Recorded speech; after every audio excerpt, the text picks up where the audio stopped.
नमस्कार दोस्तों, I am sure कि रिसेंटली आपने कुछ न्यूज सुना होगा कि उत्तर प्रदेश के मथुरा में यहां पर मीट और लिकर सेल के ऊपर बैन लगा दिया गया है, प्रतिबंध लगा दिया गया है। ये आप न्यूज देख सकते हैं, no meat in Mathura, CM Yogi Adityanath bans alcohol as well. तो ये पूरे टॉपिक को हम ओवरऑल पर्सपेक्टिव से जानने की कोशिश करेंगे और देखेंगे कि क्या पहले भी इस तरह की कोई मांग रही है, क्या कारण यहां पर बताया जा रहा है, और साथ ही साथ देश के अंदर इस समय लिकर को लेकर पूरे देश भर में क्या सिचुएशन है। तो काफी कुछ जानने को है, चलिए आगे बढ़ते हैं। लेकिन उसके पहले अगर आप यूपीएससी की तैयारी कर रहे हैं या फिर कोई भी एग्जाम, चाहे स्टेट पीसीएस हो, बैंकिंग हो, सिंपली आपको हमारे ऐप को डाउनलोड करना है या फिर study-iq.com पर जा सकते हैं। जितने भी कोर्सेज हैं बहुत कम दाम पर आप उसको अवेल कर पाएंगे। चलिए देखते हैं एग्जैक्टली हो क्या रहा है, यहां पर हम इसके बारे में क्यों डिस्कस कर रहे हैं। आपको पता होगा रिसेंटली मंडे को कृष्ण जन्माष्टमी का इवेंट हुआ था और इसी इवेंट के मौके पर जो चीफ मिनिस्टर हैं उत्तर प्रदेश के, उन्होंने अनाउंस कर दिया कि मथुरा के अंदर जो पूरा एरिया है मथुरा का, वहां पर किसी भी प्रकार का जो शराब है, जो लिकर होता है कंजम्पशन के लिए, साथ ही साथ जो मीट होता है मांस, उनको यहां पर बैन कर दिया जाएगा, उसको मथुरा में अलाउ नहीं किया जाएगा। और ये सारी चीजें तब बताई जा रही हैं क्योंकि ऐसा बोला गया है कि बहुत सारे जो साधु संत हैं वहां पर मथुरा में, आपको पता है कि एक रिलीजियस प्लेस है, तो जितने भी सेंट्स हो गए, लोकल पॉलिटिकल रिप्रेजेंटेटिव्स हो गए, पूरे ब्रज रीजन में, ब्रज आपको पता होगा वहां पर भाषा भी बोली जाती है, मथुरा वृंदावन का जो पूरा एरिया है, मैं आपको आगे मैप में भी दिखाऊंगा।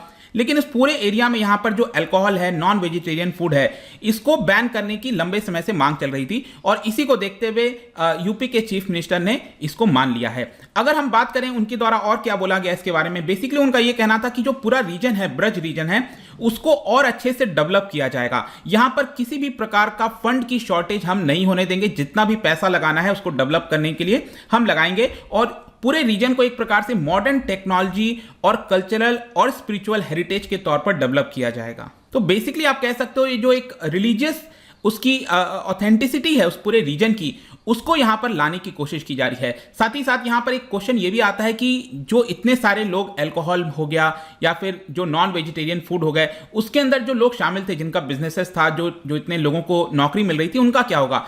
इसको लेकर यहां पर बोला गया है कि जो ऑफिसर्स हैं, मतलब योगी आदित्यनाथ ने क्या कहा कि जितने ऑफिसर्स हैं जो इन सब चीजों से कंसर्न है, उनको इस पूरे बैन को अच्छे से इंप्लीमेंट करना चाहिए और जितने लोग इसके अंदर शामिल थे, जो ट्रेड करते थे इसका, लिकर का और मीट का, वो दूसरे ट्रेड में शिफ्ट हो सकते हैं। जैसे कि योगी आदित्यनाथ के द्वारा खुद ही इसके बारे में बताया जा रहा था कि यहां पर वो मिल्क को बेच सकते हैं, दूध को बेच सकते हैं और जो मथुरा के अंदर इंडस्ट्री है मिल्क का, उसको रिवाइव कर सकते हैं ताकि मथुरा से बड़ी मात्रा में मिल्क का प्रोडक्शन हो सके और पूरे देश में जा सके। ऐसा उनके द्वारा एक सजेशन दिया जा रहा था। अब एग्जैक्टली सरकार क्या करेगी क्या नहीं करेगी ये किसी को नहीं पता, लेकिन इसके अलावा आपको पता है कि यहां पर ये पॉलिटिक्स, जो ऑलरेडी पॉलिटिक्स चल रही है, उसके अंदर भी आता है और इसी को देखते हुए उन्होंने ऑपोजिशन के खिलाफ भी कुछ चीजें बोली। जैसे कि उनके द्वारा बताया गया कि पिछले 5 साल में हमने बहुत सारे ट्रांसफॉर्मेशन किए हैं।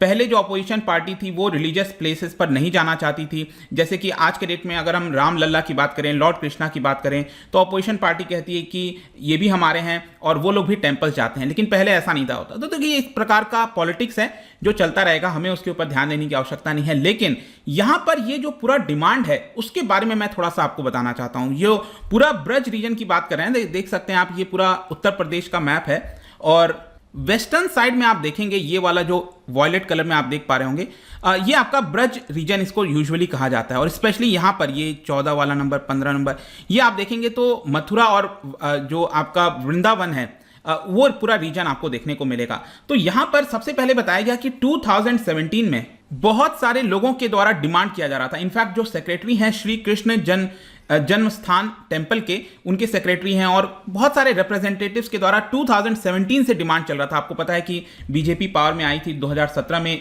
उत्तर प्रदेश के अंदर, तो वहीं से डिमांड उठने लगा कि जो पूरा ब्रज रीजन है, इस पूरे रीजन के अंदर लिकर और मीट का जो सेल है वो बैन लगा देना चाहिए। और इनफैक्ट एक और चीज ध्यान रखिएगा, 27 अक्टूबर 2017 यहां पर क्या किया गया कि जो पूरा वृंदावन और बरसना का पूरा रीजन है, मैं आपको आगे बताऊंगा ये क्या है बरसना, तो ये जो पूरा रीजन है इसको एक प्रकार से पवित्र तीर्थ स्थल का दर्जा दे दिया गया। मतलब उत्तर प्रदेश के अंदर ये पहला ऐसा रीजन बना था जिसको पवित्र तीर्थ स्थल का जो है दर्जा दिया गया था। इसको होली श्राइन कहते हैं। अब क्योंकि ये एक बार डिक्लेयर कर दिया गया था, तो ऑलरेडी वृंदावन में आप देखोगे और जो बरसना देखोगे वहां पर तो ऑलरेडी नॉन वेजिटेरियन और लिकर जो फूड है उसके ऊपर प्रतिबंध लगा हुआ था। लेकिन इस डिसीजन से क्या होगा कि जो मथुरा वाला रीजन है वहां पर भी इसके ऊपर बैन लग जाएगा। तो ये आपको ध्यान रखना है कि कोई पहली बार नहीं हो रहा है। 2017 में भी पासी का जो पूरा एरिया है वो भी किया गया था। अब देखिए वृंदावन और बरसना क्या है। बेसिकली वृंदावन आपको पता होगा कि ये लॉर्ड कृष्णा और उनके जो बड़े भाई थे बलराम,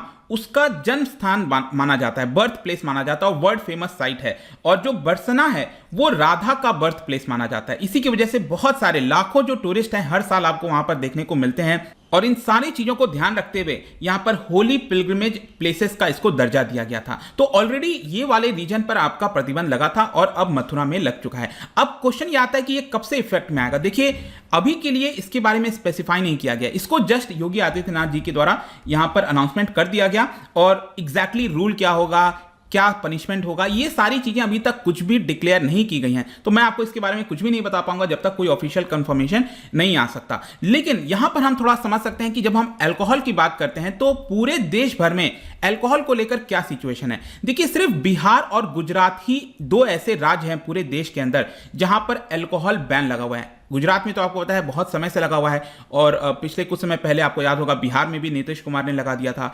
अगर मैं और भी राज्यों की बात करूं तो तमिलनाडु ने काफी बार कोशिश किया है बैन लगाने की, लेकिन वो सक्सेसफुली इंप्लीमेंट नहीं हो पाया। इसके अलावा आंध्र प्रदेश ने भी एक बार 1990s में ट्राई किया था, वो भी फेल हो गया। इसके अलावा मिजोरम में मैं आपको बताऊं तो 17 साल तक वहां पर बैन लगा हुआ था अल्कोहल को, लेकिन फाइनली 2014 में ये वाला जो बैन है उसको विड्रॉ करना पड़ गया। तो ये बाकी पूरे देश भर में आपको सिचुएशन देखने को मिलेगी।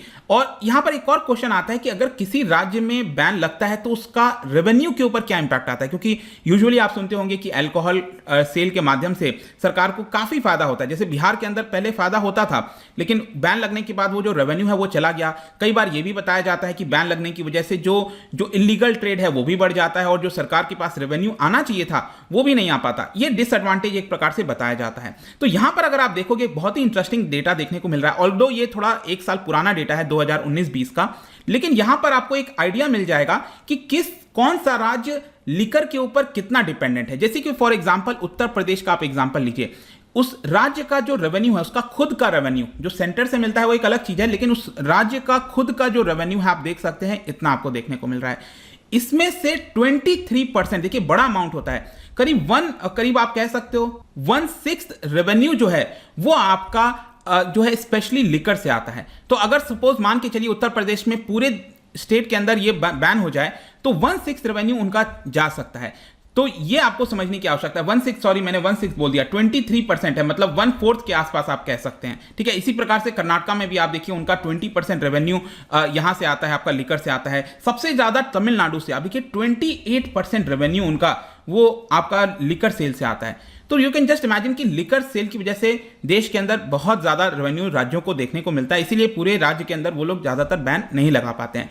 अगर हम अल्कोहल कंजम्पशन की बात करें पूरे देश के अंदर, यहां पर आपको देखने को मिलेगा कि मेन और वुमेन में कितना अल्कोहल का यूज किया जाता है। चाहे आप मेन के अंदर देखिए तो ज्यादातर जो नॉर्दर्न इंडिया के स्टेट्स हैं, यूपी बिहार, पूरा जो ऊपर हिली रीजन हो गया, मध्य प्रदेश, छत्तीसगढ़, ये सब जगह आपको देखने को मिलेगा। और साउथ इंडिया में तो काफी हद तक प्रेवलेंट है ही है। वुमेन का भी आप देख सकते हैं, स्पेशली जो ईस्टर्न वाला पूरा पार्ट है वहां पर काफी हद तक आपको देखने को मिलता है, और पूरे नॉर्थ ईस्ट रीजन में तो है ही है ये। तो ये एटलीस्ट आपको देखने को मिल रहा है। आई होप कि अभी जो भी जानकारी थी इससे रिलेटेड वो मैंने आपको दे दिया है। जाने से पहले एक इंटरेस्टिंग क्वेश्चन आपके लिए क्या बता सकते हो, what is the effect of alcohol on food. जब आप अल्कोहल कंज्यूम करते हो तो इसका फूड के ऊपर क्या इंपैक्ट आता है ये आपको बताना है। इसका जो राइट आंसर है आपको पता ही है, मेरे इंस्टाग्राम पर तो मिलेगा ही, वहां पर अगर आप नहीं हो कोई बात नहीं, टेलीग्राम से भी ले सकते हैं इसका सही उत्तर। मैं कई सारे एमसीक्यूज यहां पर डालता रहता हूं स्टोरीज के फॉर्म में, आप जाकर प्ले कर सकते हो। बाकी अगर आपको पीडीएफ चाहिए तो टेलीग्राम पर आइए, अलग अलग सोशल मीडिया पर भी आप जुड़ सकते हैं। साथ ही साथ अगर आप यूपीएससी की तैयारी कर रहे हैं, किसी भी एग्जाम की प्रिपरेशन कर रहे हैं, सिंपली डाउनलोड आवर ऐप और वहां पर जाकर आपको कोर्सेज मिल जाएंगे। आई होप कि वीडियो आपको पसंद आया होगा। मिलता हूं आपसे next time, till then thank you very much, see you soon.